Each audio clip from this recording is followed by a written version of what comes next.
The smell of the palace, I always thought, was the smell of something trying too hard to be clean. Not dirty. Never dirty. The Valhari had standards for cleanliness that made a hospital feel like a barn. Every surface in the imperial residential wing was polished twice daily with a compound I can only describe as crystallized light. It left no residue, no scent of its own, just an absence of everything else. The corridors smelled of nothing. The audience rooms smelled of nothing.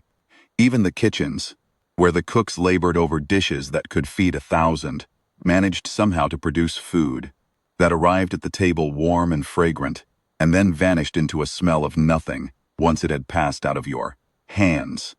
I had worked in the palace for 11 months before the nursery posting. 11 months of nothing smell, corridors and floors that reflected my own face back at me, slightly distorted, slightly too pale in the blue-white palace light. I cleaned the lower residential wing. I cleaned the water circuit maintenance corridors on sub-level 3. I cleaned a ballroom that was used, as far as I could tell, approximately never, which meant it was always perfectly clean when I arrived, and exactly as clean when I left. And the whole hour in between was a kind of meditative lie. Told myself about the usefulness of labor.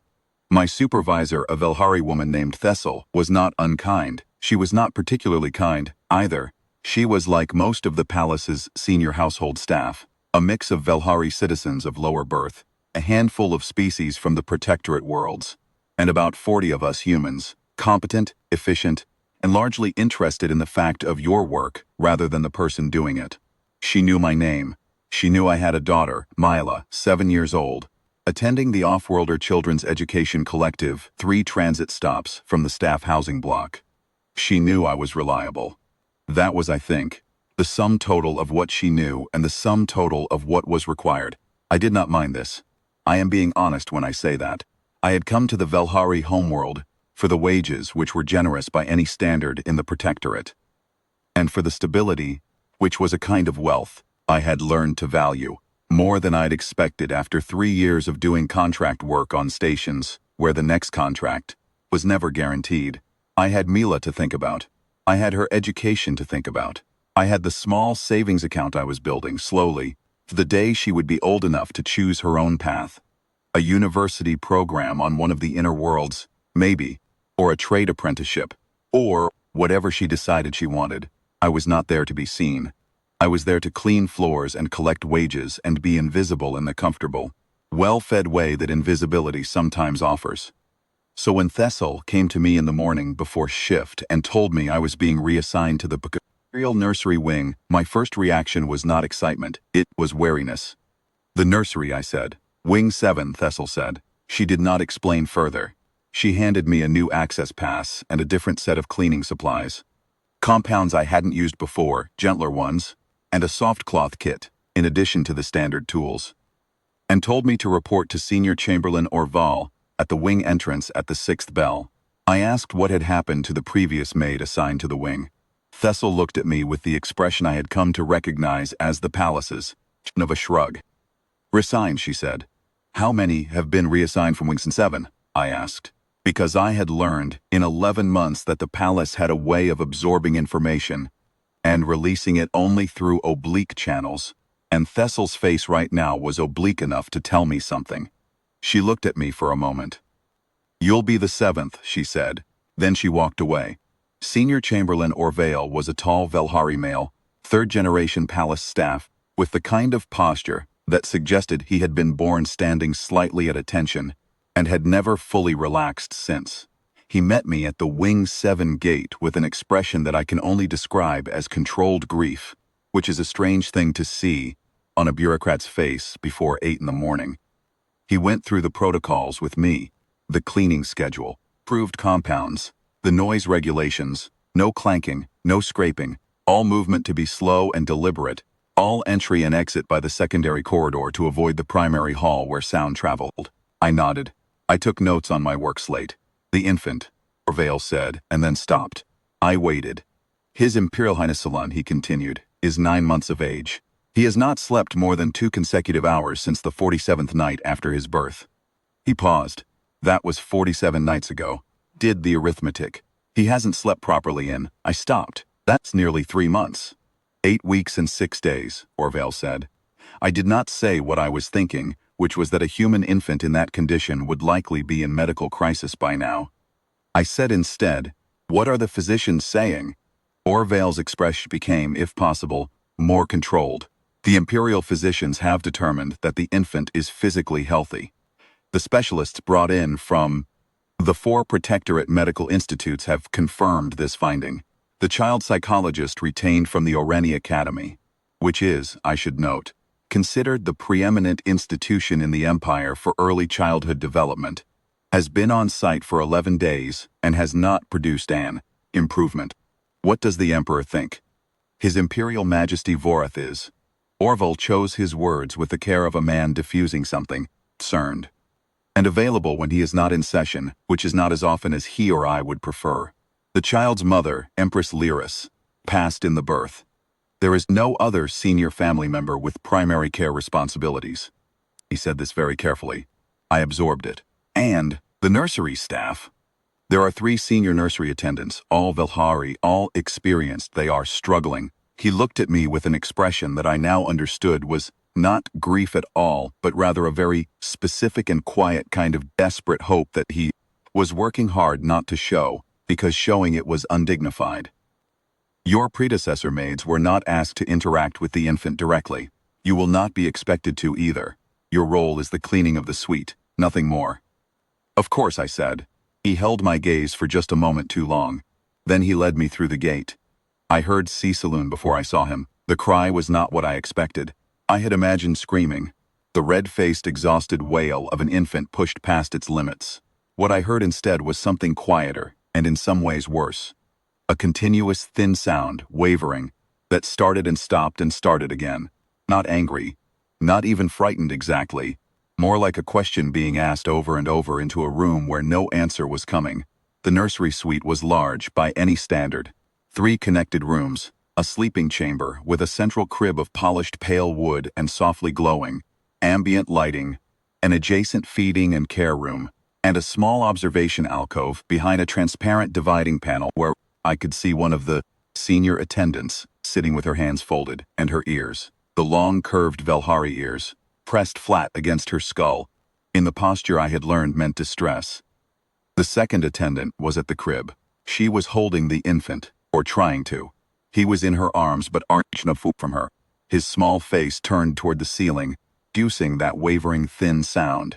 She was doing everything correctly, I could see that immediately. The right hold, the right motion, the soft vocalization the Velhari use for soothing a low rhythmic hum just below what I could clearly hear. Everything correct, the baby cried. I went to work. I was quiet about it. I had the secondary corridor access, so I could come and go without crossing the primary hall, and I had the soft cloth kit and the gentle compounds, and I was genuinely good at being invisible when I needed to be. The suite had seen better days, not dirty. The Velhari would never allow actual dirt, but there was a worn quality to it.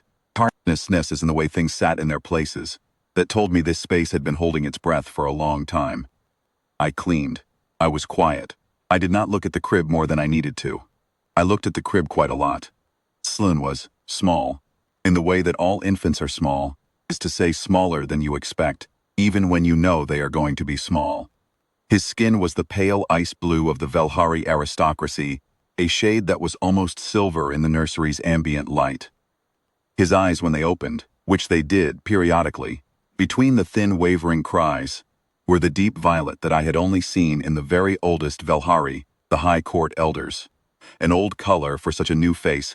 He had the small pointed ears barely formed, that would lengthen as he grew. He looked, lying there in the attendant's careful arms, like something that had been made with enormous precision, and was, nevertheless, profoundly unhappy about the situation it had been placed in. I finished the sleeping chamber and moved to the care room. I thought about Mila at 7 months. I thought about the particular pitch of her cry, which I had known the way you know a piece of music you've heard enough times. Not something you analyze, just something you recognize in your bones.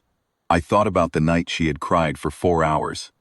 And I had tried everything, and then, finally, desperate and half asleep, I had simply lain down with her on the sleeping mat and pressed her against my chest and breathed slowly. and she had, after about 6 minutes, stopped. Not because I did anything special. Just because she could hear me breathing. Cleaned the care room. I did not interfere. That was not my job. I was back the next morning, and the morning after that. On the third morning, the third attendant, the one I hadn't seen yet, a younger woman named Velthus who had taken the night rotation, was at the crib when I came in, and she looked at me with such a direct and unguarded expression of exhaustion that I stopped in the doorway. "No change?" I asked. It was the kind of question you're not supposed to ask.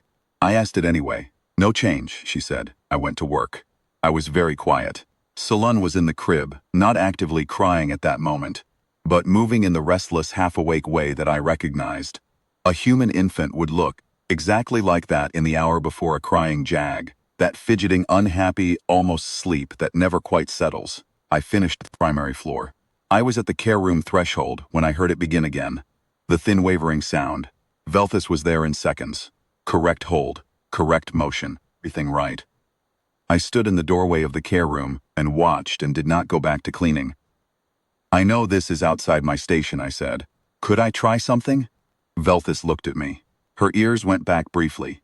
Not aggression, just uncertainty. "You're the cleaning maid," she said, not unkindly, just accurately. "I know," I said. "I have a daughter, 7 years old now, but I remember, I stopped, I tried again. Sometimes it isn't about technique. Sometimes they just need to hear that someone nearby is still alive." Velthus stared at me for a long moment. She was, I thought, too tired to argue. She was also, I thought, not a person who had stopped being willing to try things just because they were. She held the baby out toward me. I put down my soft cloth kit. I dried my hands on my uniform. I took Selin. He was lighter than I expected. He felt, I want to say fragile, but that's not quite right.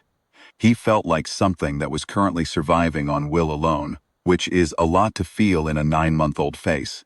He looked up at me with those deep violet eyes, and the thin sound continued for a moment, and then, not silence, not right away.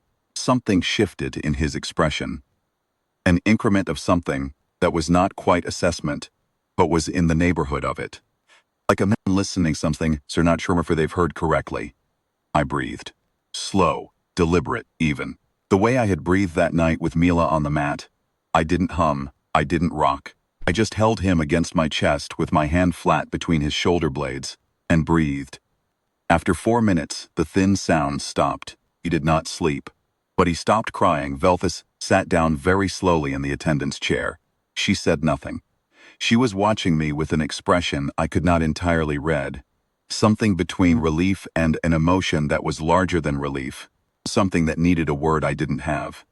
"I'll need to put him down," I said, after about 10 minutes. "I have to finish the suite." "I know," Velthus said. She came and took him back. He started crying again within 90 seconds. One only happened just before I put him down. Because I think it matters, he was still awake. Not sleeping, just still, and quiet. And his hand was gripping the sleeve of my uniform in that absent-minded way infants grip things. Not because they have decided to grip them, but because the hand knows what it needs. And he looked up at me with the deep violet eyes, and I looked back at him, and there was a moment that I do not have a word for. Not recognition exactly, because recognition implies a previous meeting. More like mutual confirmation. Two people on opposite sides of an enormous room both arriving at the same door. Then I put him down, and he cried, and I picked up my soft cloth kit and went back to work. I did not tell anyone what had happened. There was no protocol for cleaning. Maid held the imperial infant, and it helped. There was no box on my work slate for that. Down that I had completed the suite and left. I thought about it all day. That evening I told Mila about a baby at work. No names, no details, who cried all the time and couldn't sleep. Mila, who was 7 and extremely practical about most things, said, without looking up from the drawing she was working on, "Maybe he misses his mom." I sat with that for a while. "Maybe," I said. "You should hold him more," Mila said. "That's what you did with me when I missed you." I did not at the time know how to tell her that I was not authorized to hold the imperial heir. So I didn't say anything. I did not encounter the child psychologist until the 10th day, and when I did, it was not a comfortable meeting. His name was Dr. Seveth Anoral Velhari, 50s, with the kind of professional assurance that comes from being called preeminent in your field often enough that you have stopped questioning whether it is true. To wing 7 on my 10th morning with a data slate and 2 colleagues, and the expression of person who had been doing a very difficult job for 11 days and was not interested in complications. The complication, from his perspective, was me. He found out what I had been doing on the 4th day. Velthus had noted it in the daily care log, fed into the medical observation record, which fed into his monitoring data. And he had apparently said nothing for 6 days, and I had been told nothing. And now he was standing in the nursery suite while I cleaned the far corner of the sleep chamber and telling me, with elaborate courtesy, that my involvement with the infant was a complicating variable in the therapeutic protocol. A complicating variable, said. The infant has formed an association, he said, with you specifically.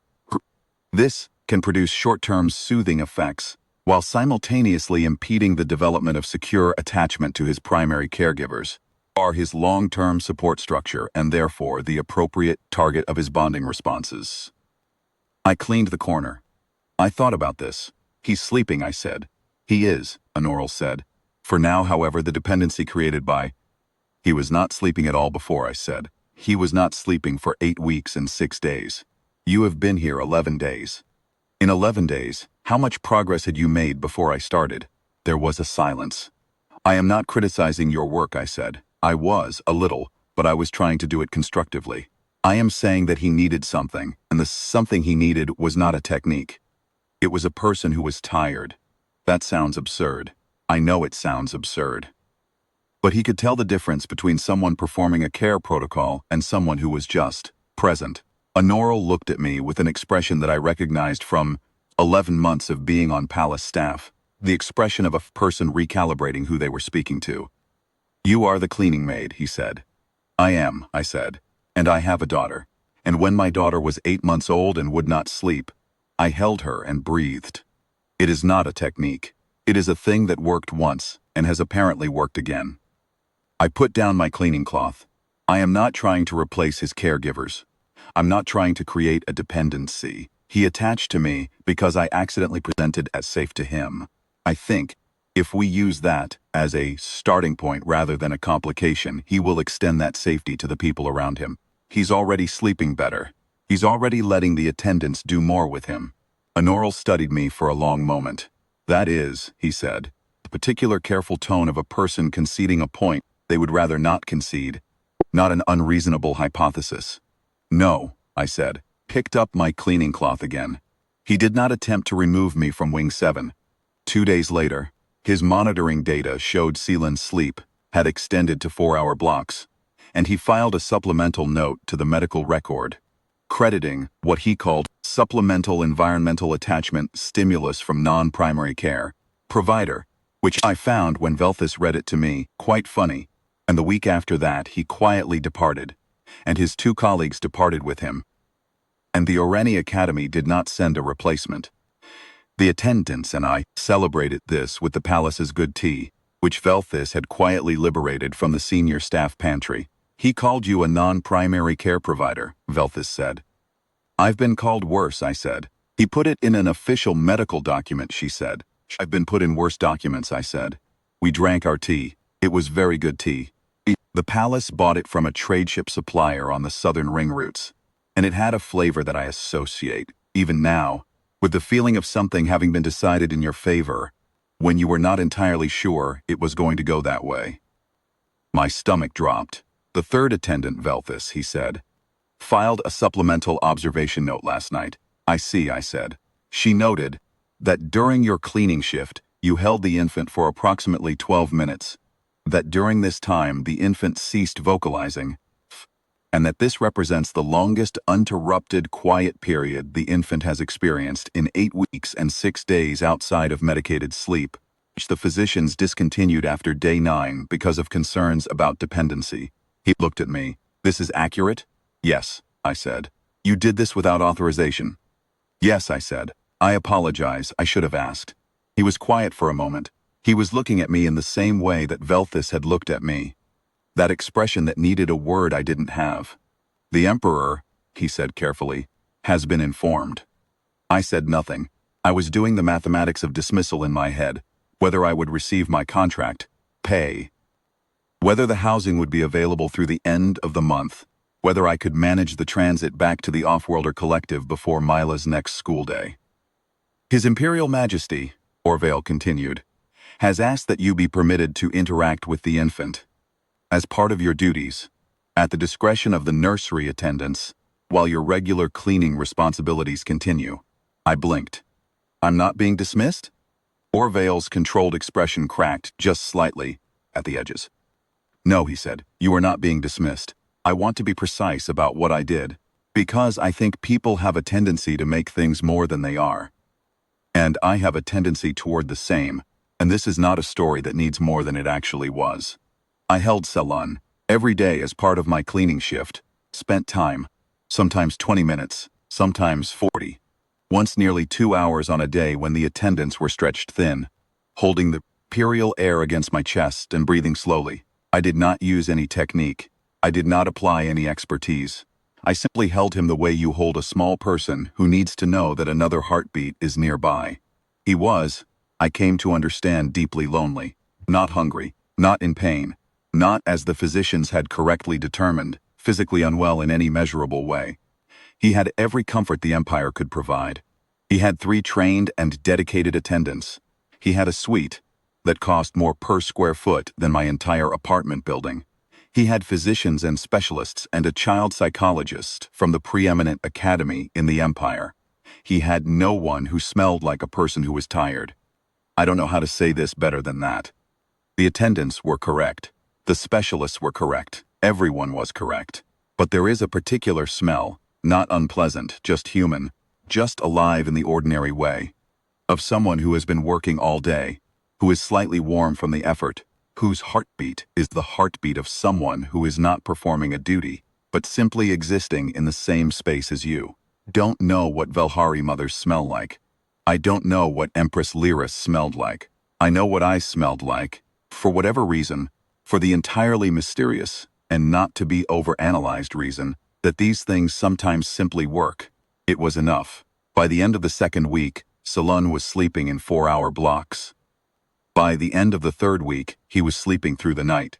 I know this, because Velthis told me, on the morning of the 22nd day, with an expression that I will remember for the rest of my life. She had dark circles under her eyes that were finally beginning to fade. She said simply, 6 hours. And then she had to stop for a moment and look at the ceiling. Good, I said. It's because of you, she said. It's because he's finally getting some rest, I said. He was doing all the work. Here is where I should tell you about the Emperor. I had seen Vorth once at a distance, during the Empire Day reception in my 4th month, when the household staff lined the grand corridor and the imperial family processed through on the way to the public celebration. He was tall, Velhari tall, which means several inches above any human, with the coloring of the high court bloodlines, pale silver-blue skin, and the long swept ears, and the deep eyes that the Velhari aristocracy had refined over centuries of deliberate selection, into something that was objectively beautiful in the way a glacier is beautiful. Cold, massive, and indifferent. He had not looked at any of us in the corridor. This was not unkindness. This was protocol. We were staff. He had places to be. I did not expect to meet him. I met him on the morning of the 31st day, when I arrived at Wing 7 at the 6th bell, and found that the door to the nursery's primary chamber was standing open. The primary chamber, not my secondary entry, and that a very large Velhari male was standing at the crib, very still, looking down at his son. I stopped in the secondary corridor doorway. Orvale materialized at my elbow from somewhere. I still do not entirely know how Orvale always materialized. It seemed to be a skill they bred into senior chamberlains, and murmured that the Emperor had an early council session and had come to see the infant before the day began.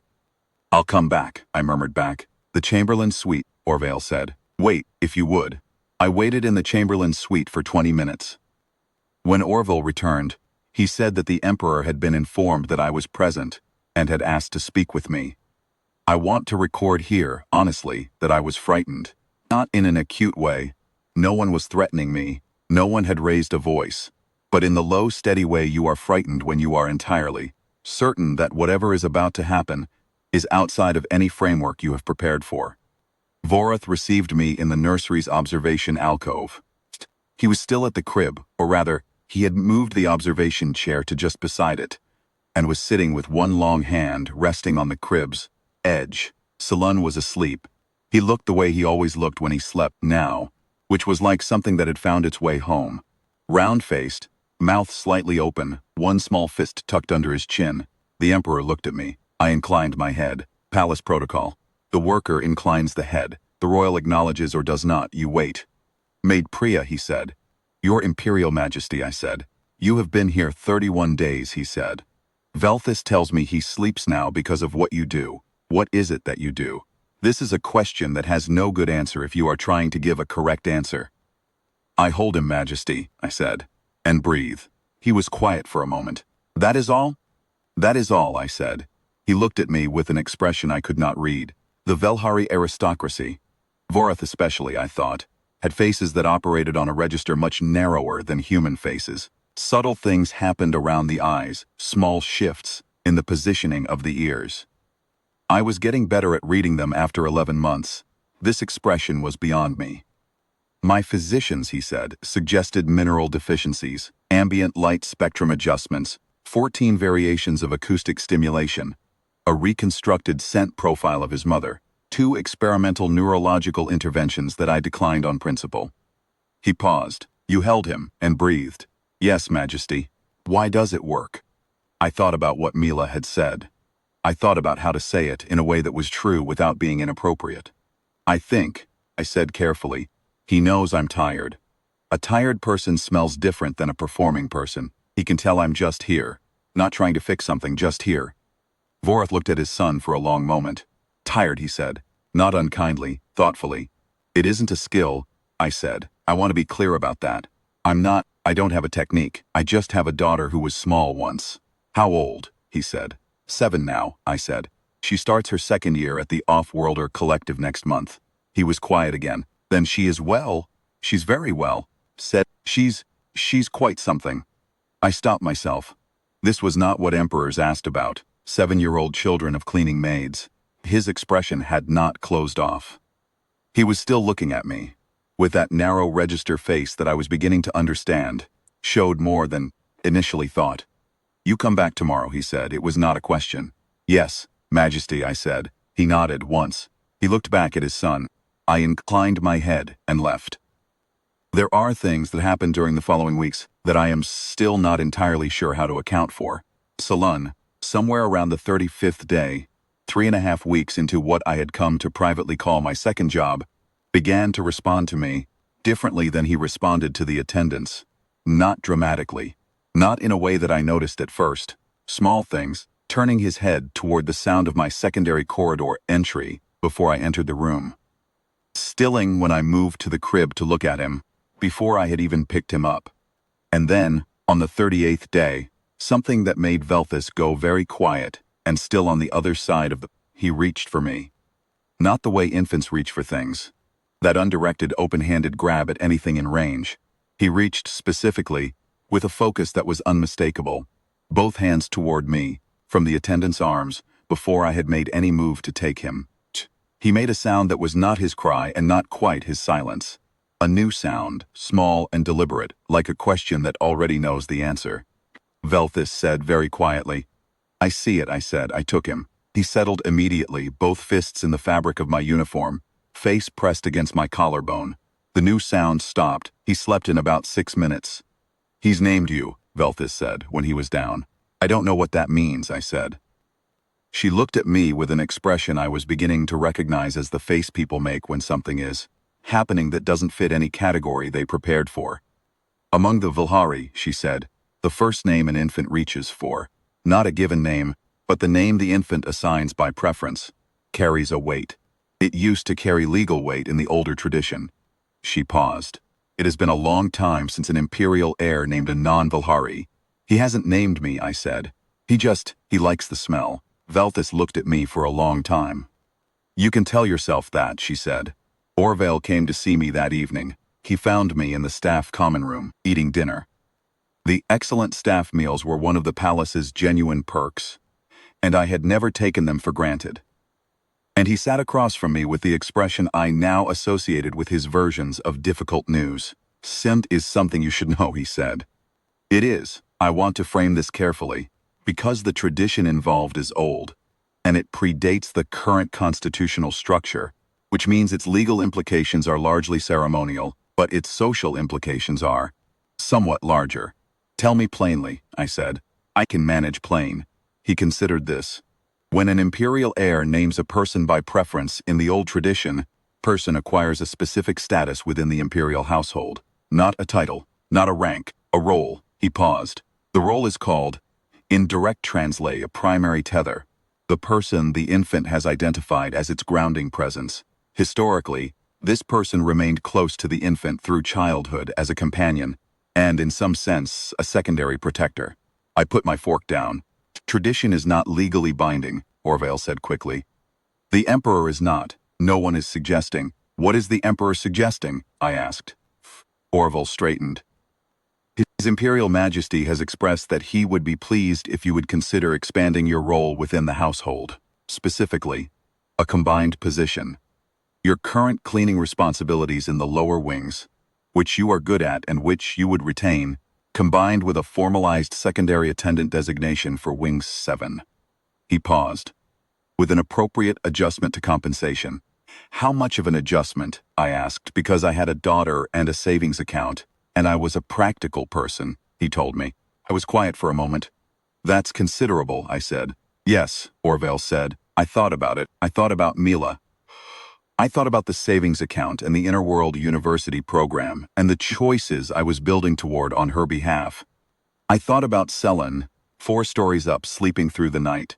I thought about the reach. Both hands, specific, deliberate. 'I'll do it,' I said." Orville allowed himself something that was not quite a smile.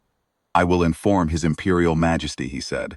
He started to rise. He stopped. "The Emperor," he said, "does not generally say this through intermediaries, but I am given to understand he is grateful, in the way that people are grateful when they didn't know what they needed until they had it." I did not know what to say to that. "Thank you, Chamberlain," I said. He nodded correctly and left. I told Mila that evening. I told her that I had been given a new part of my job, that I was going to be helping to take care of a baby, in addition to my cleaning. I told her the wages had gone up. I told her that the baby was an important baby, which was how I explained it to a 7-year-old, and that he seemed to like me. Misa listened to this with the focused attention she applied to things she considered significant. When I finished, she said, "Is he lonely?" "He was," I said. "I think he's less lonely now." She thought about this for a moment. Then, "Can I meet him someday?" "I don't know," I said. "Maybe." "I would be very calm," she said, in the serious tone she used when making a case for something. "I am very good with babies." "You've met 2 babies," I said. "And I was good with both of them," she said with complete justice. I told her I would see what I could do.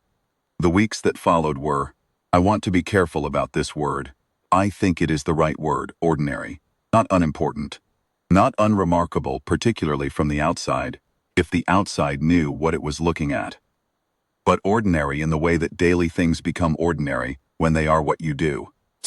I arrived at Wing 7 in the mornings.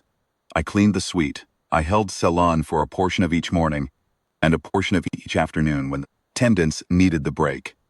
I listened to Velthus describe the previous night's sleep in the tones of a person who had been through a long tunnel and was now beginning to see the other end. He grew.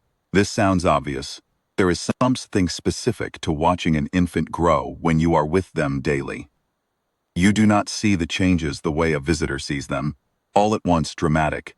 You see them in increments. The weight of him in my arms going from startlingly light to solid and purposeful, the eyes learning to focus more deliberately, the hands going from the undirected clutch at anything to the intentional grip. He started eating solid food at the appropriate point, and I was not directly involved in the feeding, but I was often in the room, and I observed that he ate with the same serious methodology he applied to everything, testing each thing, forming an opinion, occasionally sharing the opinion by distributing a portion of it onto the nearest surface. He developed preferences, strong ones. Pale blue light setting in the nursery was tolerated. The warm amber setting was preferred. The third attendant's humming was acceptable. The specific sequence Velthus did, the 4-beat phrase she had been singing since the first week, was required. The stacking blocks were excellent. The articulated mechanical toy that had been sent as a gift from some protectorate delegation was looked at with deep suspicion and kept at a careful distance from the main activity zone. He developed a sound that was not yet a word, something between a hum and a question, that he produced specifically at my secondary corridor entry each morning, and which the attendants had started referring to, among themselves and eventually to my face, as the greeting. I cleaned floors. I held a baby. I breathed. There was, in these weeks, a thing that I noticed and did not remark on, which was the gradual change in the way the Wing 7 staff, the attendants, the chamberlain, the food delivery maid who came twice daily with Salon's feeding preparation, related to me. It was not a dramatic shift. No one said anything formal. But I went from being the cleaning maid who had done something useful and inexplicable to being, simply, a member of the Wing 7 household, in the way that all of us were members of it. People who had been through something difficult together and had come out the other side. Velthus started saving me the good tea. Food delivery maid, whose name was Soren, started timing her arrivals to overlap with my morning shift so we could exchange 4 minutes of conversation before she left, which is a very ordinary thing, and also I had learned how palace staff build friendships in a place where everyone is busy. Orvale began greeting me by name rather than by role. These are small things. I am listing them because I think small things are often the accurate measure of something. And I encountered the Emperor, at irregular intervals, in the ways that the Emperor's schedule allowed. Early mornings before council, late evenings after, once a long midday visit during a recess that went on longer than scheduled, and during which Forth sat in the observation alcove and worked from while Salon and I occupied the center of the room and did the things we did, were in no way influenced by being observed, and also slightly were, because I was human, and being watched by an emperor is not a completely neutral experience regardless of what you tell yourself. That particular midday visit, the long recess one, was the first time I noticed the thing that I had been slowly accumulating evidence for. Roth was in the alcove for nearly 90 minutes. He was working. He was genuinely working. The data array, pulling long columns of something that I could not read from my angle and did not try to. But every 10 or 15 minutes, without what appeared to be a deliberate decision, his eyes would come up from the data array and find Celan. Not to check on him, exactly, just to find him. The way you do when you are in a room with someone, and you are not talking to them but you want to know they are still there. Salon, who by now had developed the habit of conducting a periodic room survey from whatever position he occupied, located his father at one point across the suite and held the gaze for approximately 5 seconds, which is a long time for a baby who has many things to do, before returning to the matter at hand, which was a very interesting edge of the playmat. I did not say anything about this to Vorath. I did not say anything about it to anyone. But I thought, something is shifting. Something that was stuck is slowly coming unstuck. And it has nothing to do with me, not anymore. I was just the door that was open when he needed a way through. Occasionally he asked a question, about Selen's sleep, about something Velthus had noted, once about Mila, which surprised me, because I had mentioned her only once, and it had been nearly 3 months. He had remembered her name. She's well, I said. The collective, he said. The second year is going well? Very well, I said. She likes the science modules. She talks about the physics ones especially. He was quiet for a moment. In the way that he had that I was learning meant he was finding something interesting, not dismissing it. Sharp mind, he said, not as a question. Very, I said. I was proud of this. I was probably showing it. I did not entirely care. He looked at his son, who was currently pulling steadily at a loose thread on the hem of my uniform jacket with the focused industry of someone engaged in important work. He has her eyes, Vorath said. My wife, Ceylon, has her eyes. I did not know what to say. I said simply, he looks like someone who will have something to say for himself when he gets there. Yes, Vorath said. He said it quietly, in a way that had nothing to do with imperial protocol. I did not look at him. I looked at she would have. He stopped, started again. She would have known exactly what to do, he said. She was like that. She always knew what the room needed. I think he's going to be like that too, I said. Another silence. How do you know? The way he watches, I said. He watches things very carefully before he reaches for them. He's deciding something. Most of the time you can't tell what, but he's always deciding. Garth looked at his son for a long time. The data array sat, untouched, beside him. Yes, he said finally. That's exactly right. The thing Mila had said, maybe he misses his mom, stayed with me in a way I did not fully understand until the 58th day. 58th day was. It was difficult, is the honest summary. Salon had had a poor night, not the old terrible nights. It had been weeks since those. But a poor night, broken sleep, some unclear discomfort that the attendants had managed, but that had left him irritable and heavy-eyed in the morning. And when I arrived, he was fussing in a way that was quieter than his old cry but more complicated, somehow, less about the surface thing, and more about something underneath. I took him. I did the usual things. I breathed. He settled somewhat but not fully. That restless, fidgeting quality was still there. And then I did something I had not done before. I don't entirely know why I did it. I think it was because Mila had asked me, a few days earlier, to tell her the story of the star with the long name. She had been doing the astronomy module and had gotten very focused on it. And I had told it, 3 nights running, and I had the rhythm of it still in my head. I talked to Saloon. Not the Velhari vocalization. I had none of that. And I was not going to pretend. I talked in my own language, quietly, in the manner of someone telling a small person about things they have no context for yet but which feel worth saying aloud anyway. I told him about the star with the long name. I told him about the way the transit platform smells in the morning, like metal, and the particular cold of recycled station air, and how that smell means you're going somewhere. I told him about Mila at 7 months, the night she cried for 4 hours and then slept for 8, and how I had sat afterward in the dark and thought, this is what it is. This is the whole of it.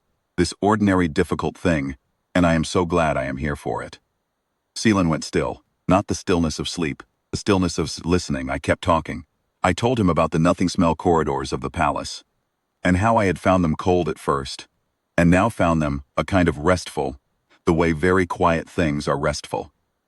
I told him that his eyes were a remarkable color and that he was going to have a lot of things to figure out. And that figuring things out was not as frightening as it looked from the outside. I told him that the people in this wing were tired because of him. But that tired is what happens when people decide something is worth the effort. And he was worth the effort. He reached up and put one hand against my chin. Just that. Just his hand, flat, against my jaw. The way a small person tests whether something is real. I stopped talking. I looked down at him. He looked up at me with those deep violet eyes. The eyes that the Emperor said were his wife's. Hello, I said. I see you. He made the greeting sound, the one from the mornings. I was not. I want to be honest. I was not a person who cried easily. I had gotten out of the habit during the years when I was the only one with Mila and there was no one to take anything over while I did. But I sat in that chair with the Emperor's son and his hand on my jaw and I was, approximately 45 seconds, not entirely composed. Then I was composed again. I breathed. He breathed. The morning went on. There is a moment I have to tell you about. That happened on the 71st day. I arrived at Wing 7 slightly early. The gate was open. This was unusual, and Orvale was not at his post. I could hear from inside an adult voice and a child sound, and the adult voice was not one of the attendants. I came to the primary chamber doorway. Vorath was at the crib. He was standing, as he often stood, with one hand on the edge. But Saloon was not in the crib. Saloon was in his arms, and this is not something I had seen before, the Emperor holding him. And Vorath was looking down at his son with an expression that I had no category for. Not the narrow register court face. Something else entirely. Something that did not know it was being observed, and so had not arranged itself. Saloon was making the greeting sound, not at me, at his father. Vorath looked up and saw me in the doorway. I began to incline my head and step back. No, he said, stay. I stayed. He looked back down at his son. Selen reached up, both hands, toward Vorath's face. The same gesture he had done with me on the 58th day. He's decided about you, I said. It came out before I could stop it, but I didn't regret it. He's been watching. Like I said. Vorath looked at me. Something was happening in his face that I could not catalog and did not try to. He looked back at his son. Salun's hands were on his jaw, testing. Real. Yes, Vorath said, very quietly. He stood there for a long time. I stood in the doorway. The morning light came through the nursery windows, in the pale gold that the palace architects had calibrated to be warm, and it fell on an emperor holding his son for the first time, truly holding him. I mean, not ceremonially, not correctly, just with both arms and something in his face that was not performing anything at all. I did not speak. There was nothing to say. After a while, Silan fell asleep. Vorath held him for another 10 minutes after that. I cleaned the care room very quietly. When Vorath left, he passed me in the secondary corridor. He should not have been in the secondary corridor. It was the staff passage, but he came through it anyway. He stopped beside me. I inclined my head. Priya, he said. Majesty, I said. He looked at me for a long moment. You should know, he said. Tch. That. He stopped. He seemed to be finding the weight of something. What you have done here, what you gave him. He stopped again. I don't have the correct formulation for it. You don't need one, I said. He's fine. He's going to be fine. He looked at me with the expression that was not the court face, the unguarded one. Your daughter, he said. Mila. The second-year program. He paused. When she is ready for the upper level, when she is ready for the institute program, speak to Orvale. There are provisions within the imperial household scholarship structure. You should have them available to you. I was very still. This is not a transaction, he said, with a precision that told me he wanted to be understood. This is not payment. I want to be clear about that. This is. He thought about it. You gave my son something I did not know how to give him, and I would like for Mila to have what she needs. These two things can both be true without one causing the other. I understand, I said. I did understand.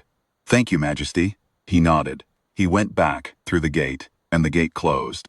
And I stood in the secondary corridor for a moment with the cleaning kit in my hands.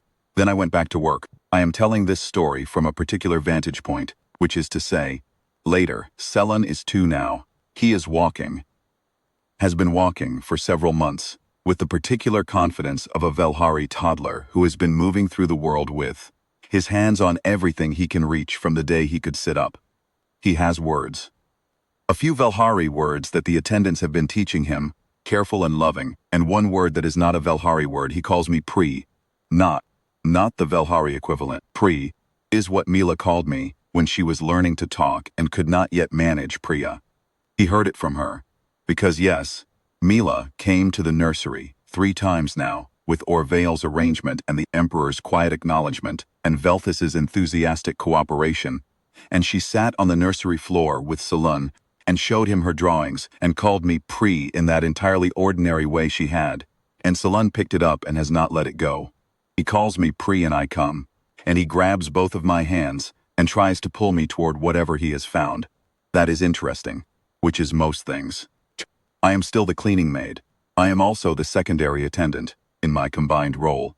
I still cleans the lower wing corridors, 3 mornings a week, because Thessel would have needed to replace me, and I do the work well.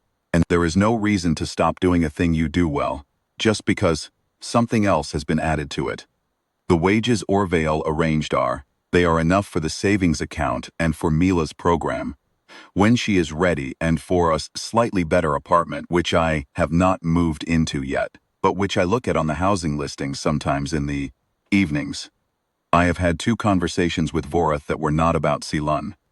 Once about the history of the Wing 7 architecture, which he knew a remarkable amount about and which I had been curious about for months. Once briefly, about the physics module.